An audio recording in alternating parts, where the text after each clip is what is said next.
Thus, when remnants of prasadam food are offered to forefathers by descendants, the forefathers are released from ghostly or other kinds of miserable life.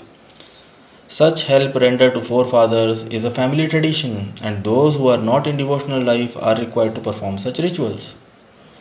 One who is engaged in devotional life is not required to perform such actions. Simply by performing devotional service, one can deliver hundreds and thousands of forefathers from all kinds of misery. It is stated in the Bhagavatam. देवर्षि भूताप्त नृणाम पितॄणाम न किंकरो नायम ऋणी च राजन सर्वात्मनः य शरण्यम गतो Mukundan परिहर्त kartam. Anyone who has taken shelter of the lotus feet of Mukunda, the giver of liberation, giving up all kinds of obligations, and has taken to the path in all seriousness, owes neither duties nor obligations to the demigods, sages, general living beings, family members, humankind, or forefathers. Srimad Bhagavatam, 11th canto, 5th chapter, 41st verse. Such obligations are automatically fulfilled by performance of devotional service to the Supreme Personality of Godhead. So, wonderful verse. Arjunji first feared about the degradation of the womanhood because of absence of irresponsible men, family men of the and the administrators. So later Arjunji is fearing that about the ancestors. When there is increase of unwanted population, a hellish situation is created, both for the family and for those who destroy the family tradition. In such corrupt families, there is no offering of oblations of food and water to the ancestors. So, in the absence of responsible men of the family, such population, unwanted population, what it will lead to degradation of the family and degradation of the family traditions. Kul gnanam kulasya cha narakaiva shankaro narakaiva kul gnanam kulasya cha. Hellish situation is created for both, for the family and for those who destroy the family traditions. So for sure, those who deliberately destroy the family traditions, they get reactions of those actions. Those who pollute the women, those who do adultery, Jesus Christ, all the religion, he also said, thou shalt not covet, thou shalt not do adultery, thou should not kill. Swami Srila Prabhupada always explains all the Vedic literature, all the prominent religion, in all the prominent religion, they talk about the same things. When there is an increase in the unwanted population, a hellish situation is created both for the family and for those who destroy the family tradition. In such corrupt families, there is no offering of oblations. So, very, very important point. There is a need to offer periodical food, Swami Srila Prabhupada writes in the purport. So, these rituals, Shraddh and Pindadan, Pindodak Kriya, Pindadan, Pinda Udak, offering of food and water was necessary and was followed in all the families following Sanatana Dharma.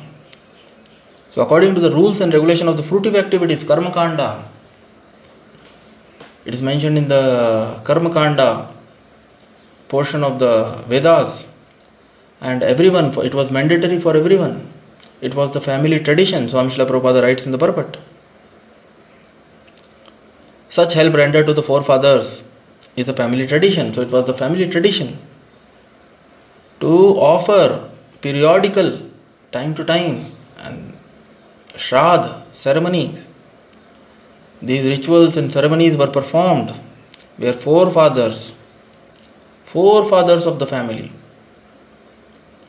wonderful, forefathers of the family were offered. Those who have already left the bodies and they have gone, the forefathers, for them also it was the duty and it was prescribed in the Vedic literatures. In the Karma Kanda portion, it is prescribed in the Vedic, and it is followed still in India. In many of the Brahmana and other pious families, these traditions are still followed. And the forefathers are offered periodical food and water. And the offering is performed by worship of Vishnu, Swami Srila Prabhupada. Forefathers, they are offered the prasadam, the remnants of the worship of Lord Vishnu. In such rituals, Lord Vishnu is being worshipped, and the prasadam or the remnants of the food stuff offered to Lord Vishnu is offered to the forefathers, because of which they get rid of their sinful activities. They are delivered from all kinds of sinful actions. Sometimes forefather may be suffering from various types of sinful reactions. We do not know. Some of our forefathers, they may be suffering. If they had not led a religious life, if they had committed lot of sins in their life, then they might be suffering in various miserable forms. Sometimes the forefather may be suffering from various types of sinful reactions. Sometimes some of them cannot even acquire a gross material body and are forced to remain in subtle bodies as ghosts. So they may have if the forefathers, if they have not led their life properly, religiously, then there are chances that they might be suffering in various ghostly and other degraded forms. They may not have even proper gross bodies. One gets, one future, one is destined to suffer or enjoy as per one's deeds done in life, as per one's actions, karmas. And if one lives irresponsible life, irreligious life, then one is sure to suffer its reactions in this life and after finishing this life. So the family men, it was a tradition, because they belong to the same family kulaha, same family lineage. They were supposed to, and out of their natural affection in blood relationship, they used to offer various periodical food and water and remnants of Vishnu foodstuff offered to Vishnu, Lord Vishnu or Narayana as a prasadam to the forefathers, which free them from all kinds of sinful actions and which release them if they are suffering. If they are suffering in ghostly or other kinds of miserable life, then such offerings, remnants of prasadam food, are offered to forefathers by descendants. The forefathers are released. Thus, when the remnants of prasadam food are offered to forefathers by descendants, the forefathers are released from ghostly or other kinds of miserable life.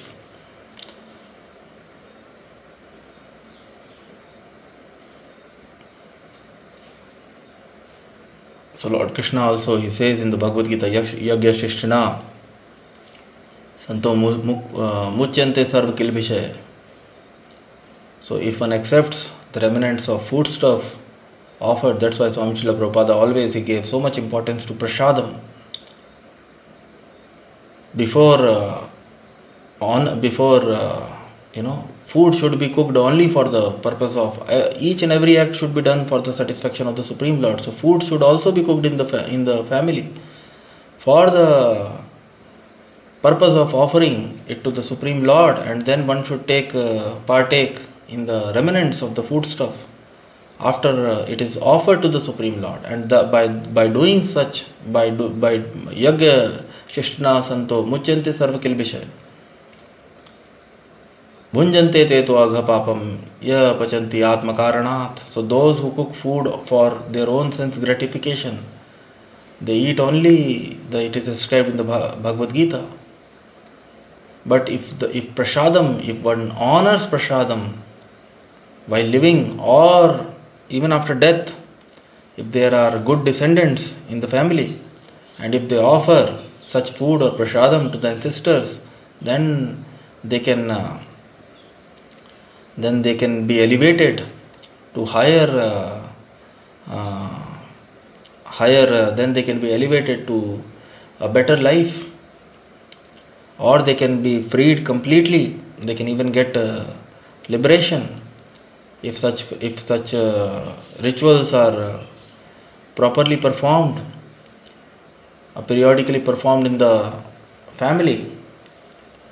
Then such descendants can even liberate the forefathers or ancestors. So that's why Swami Srila Prabhupada always he stressed on prasadam,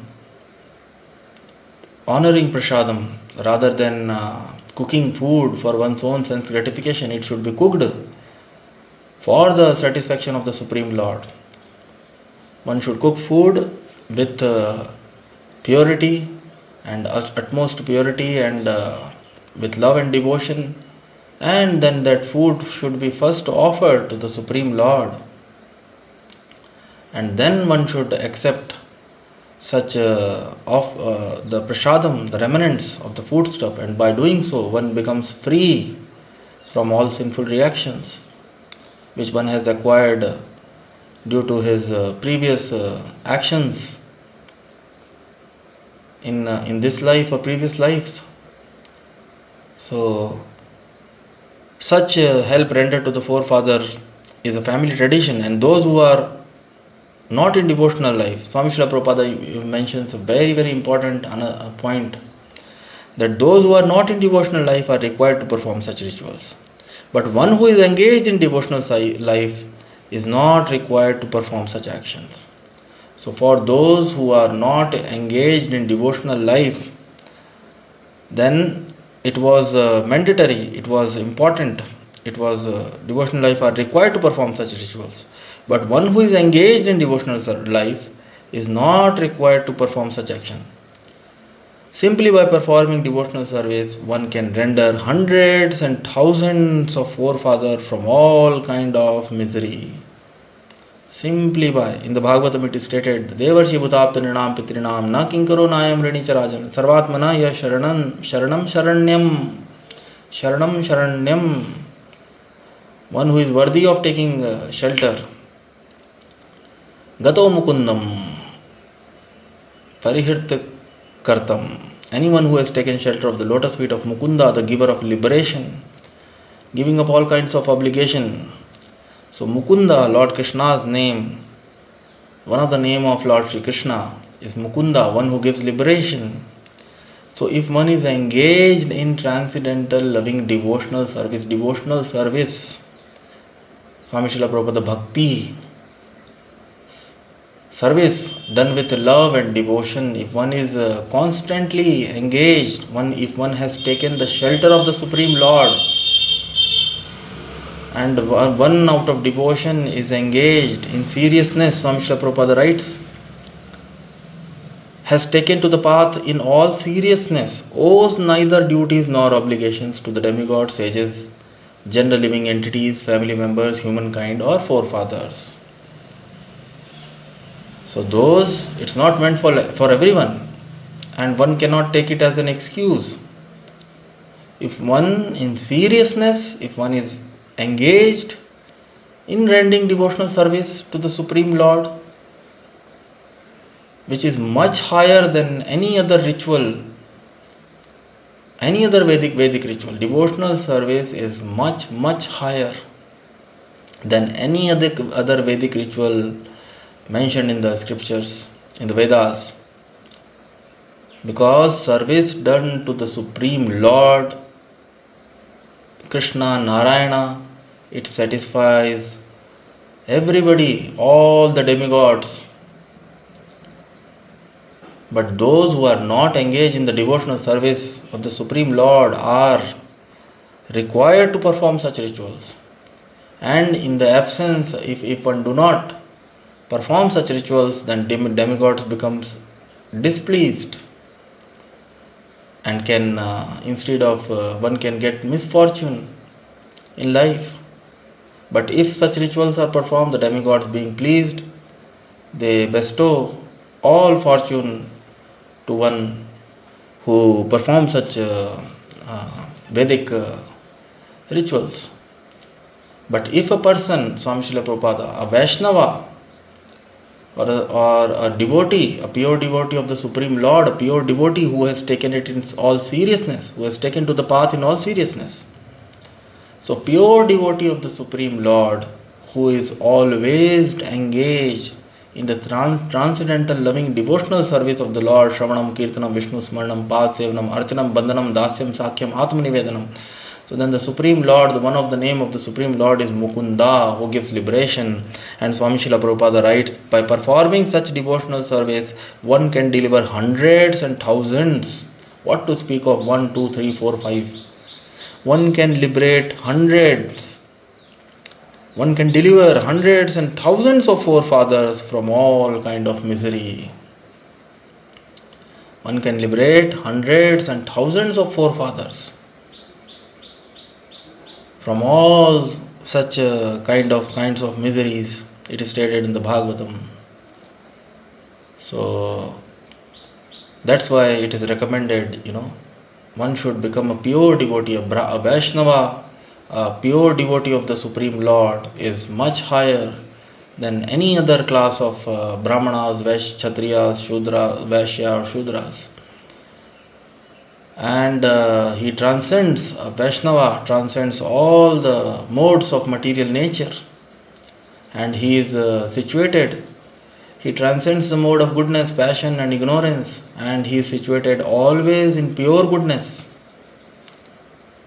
Samadhi. And Swami Srila Prabhupada says Krishna consciousness means Samadhi, a state of mind. Arjuna, when he was describing the situation of Arjuna, because he is always meditating on the form, a devotee cannot, for a moment he cannot forget. A devotee of the Supreme Lord cannot forget the Supreme Lord, his pastimes, his activities, his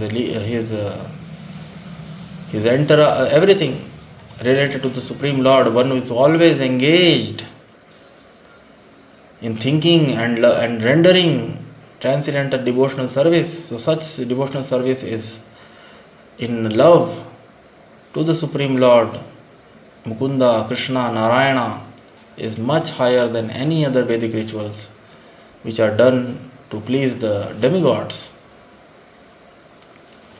Demigods being part and parcel of the Supreme Lord, being the various limbs of the Supreme Lord. It will be described in the coming forthcoming chapters of Bhagavad Gita. Demigods are automatically satisfied, they become pleased. If one worships, if one in earnestly, in truthfulness, with utmost sincerity, and one takes to the path in all seriousness, then such a person, he owes neither duties nor obligations to demigods, sages, general living entities, Devarshi, Bhutapta, Nrinam, Pitrinam. So one is indebted.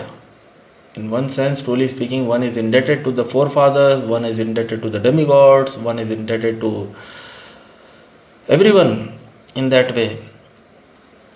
Pitrinam, Bhutapta, Nrinam, Pitrinam. But if one takes complete shelter, anyone who has taken shelter of the lotus feet of the Mukunda, the giver of liberation, giving up all kinds of obligations, and has taken to the path in all seriousness, owes neither duties nor obligations to the demigods, sages, general living entities, family members, humankind, or forefathers. Such obligations are automatically fulfilled. Swami Srila Prabhupada writes, such obligations are automatically fulfilled by performance of devotional service to the Supreme Personality of Godhead. So if one engages in the process of bhakti as recommended, as directed, in the scriptures, as per the revealed scriptures, as per the directions of the acharyas, as per the directions of the revealed scriptures, and the Supreme Lord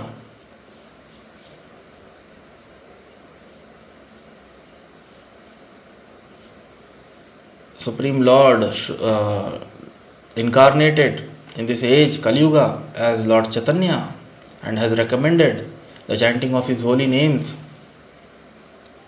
24 hours a day, and by doing so, one brings all good fortune for himself and everyone associated with him, all forefathers and other, and one is freed from all such debts, and one do real good to oneself and others.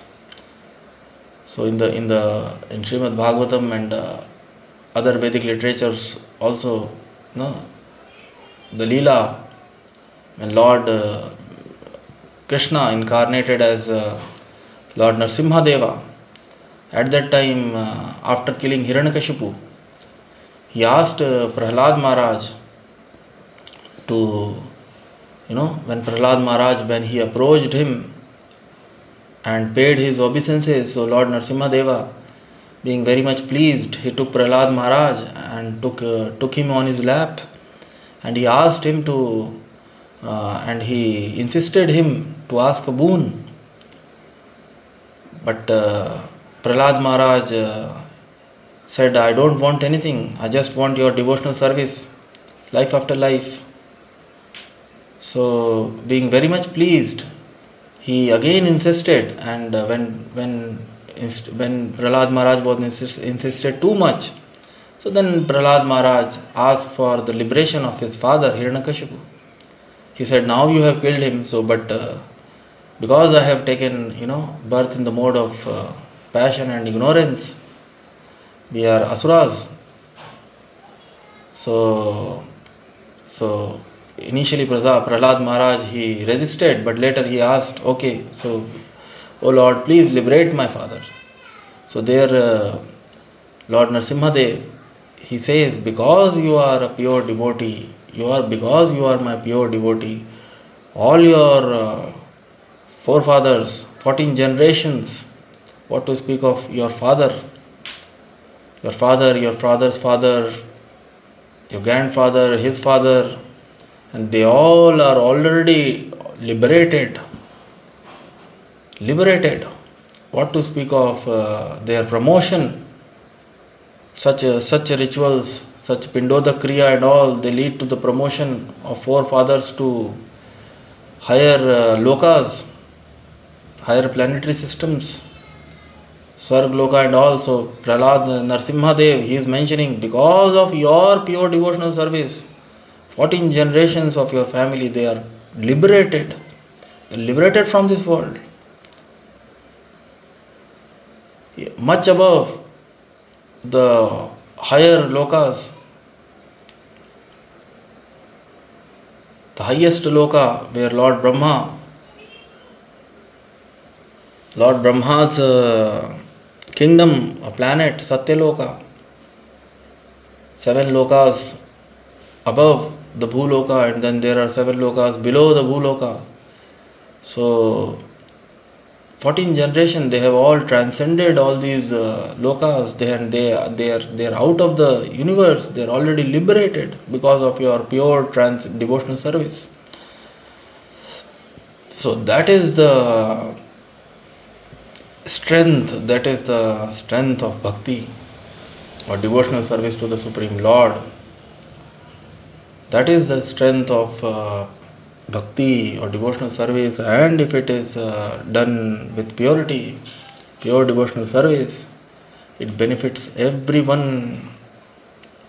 Simply by performing devotional service, one can deliver hundreds and thousands of forefathers from all kinds of misery. Such obligations are automatically fulfilled by performance of devotional service to the Supreme Personality of Godhead, Swami Srila Prabhupada is mentioning. So, and among all the devotional services, the transcendental chanting of the holy names of the Supreme Lord is recommended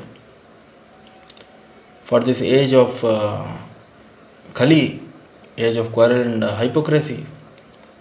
So, in this age, कलौतद Hari कीर्तनाद Kaler दोष neither राजन अस्ति एको ही महान गुणा कीर्तनादेव कृष्णस्य मुक्त संग परम व्रजेत.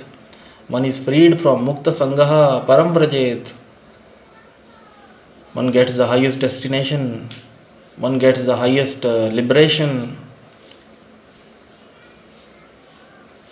So wonderful verses, these two verses we studied. And the Shankaro Narkayeva Kulaghnanam Kulasya Kulaghnanam Kulasya Patanti Pitro hi eta Patanti Putro hi esham Lupta Pindoda Kriyaha. So people, they are very much worried. Those who are attached to the material life, they are very much worried about Kulaha, dynasty. And that's why Lord Krishna, Arjunji here, he is mentioning Krishna as Varshaneya, descendant of Vishnu, so very elevated family, Vishnu dynasty. So Arjunji is saying, oh Krishna, you belong to Vishnu dynasty, think of other dynasties, other kulas also. Why should we engage in this fight? Fighting will there is a lot of risk involved in the future. What will happen to the women? What will happen to the ancestors? What will happen to the world? The world will be flooded with unwanted population, and all the peace, prosperity and spiritual progress of the world will be disturbed. So why we should engage in this war? Arjunji is trying to convince his friend Lord Shri Krishna with various reasons and arguments. So a wonderful verse, Patanti Pitro hi et esham. So even the forefathers, they fall down if such rituals are not performed. Lupta Pindodaka Kriyaha. If forefathers, they have attained higherly planets, higher loka, because of their pious activities, and if the family men, they become corrupt and they involved in irreligious practices, then they can lead to the fall down of even forefathers. So by performing devotional service, by engaging in transcendental loving devotional service, one does good to everyone related with oneself. So with this, I would like to stop here. Request you all to always chant Hare Krishna and try to work for our eternal benefit and eternal benefit of everyone, those who are associated with us, those who are related with us. So with this, I would like to stop here. Yam Vishnupad Paramhans Parivrajacharya Shro Shishma Swangi Sabha Charnar Vinda Bhakti Vedanta Swami Srila Prabhupada Ji ki jai. Granth Srimad Bhagavad Gita ki jai. Chaitanya Mahaprabhu ki jai. Hare Krishna Mahamantra ki jai. Nitai Gaur Premanande. We will take up more verses in our next session. Till then, Hare Krishna. Hari Hari Bol. Nitai Gaur Premanande. Hari Hari Bol.